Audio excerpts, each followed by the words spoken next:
আমরা খুব সুন্দর একটি বিষয় জানবো, সেটা হচ্ছে ইংরেজি সাল থেকে বাংলা সাল বের করার নিয়ম।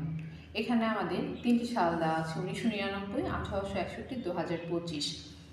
কোনো ব্যক্তিকে যদি প্রশ্ন করা হয় আপনি ১৯৯৯ সালে জন্মগ্রহণ করেছেন, আপনি বাংলা কত বঙ্গাব্দে জন্মগ্রহণ করেছিলেন, তাহলে কিন্তু সে খুব চট করে উত্তরে দিতে পারবে না।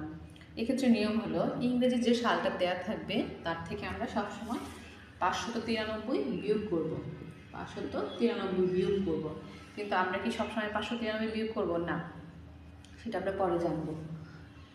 ৬ ০ ৪ ১ ১৪০৬।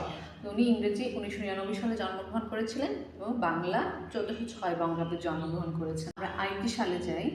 আমরা জানি রবীন্দ্রনাথ ঠাকুর ১৮৬১ খ্রিস্টাব্দে জন্মগ্রহণ করেন। বিভিন্ন সময় আমাদের প্রশ্ন আসে, রবীন্দ্রনাথ ঠাকুর বাংলা কত বঙ্গাব্দে জন্মগ্রহণ করেন, তাহলে আমরা কি করব? সেক্ষেত্রে ৫৯৩ বিয়োগ করব। ৮ ৬ ২। রবীন্দ্রনাথ ঠাকুর ১২৬৮ বঙ্গাব্দে জন্মগ্রহণ করেন। এখন প্রশ্ন হচ্ছে, আমরা কি সবসময় ৫৯৩ বিয়োগ করব? না।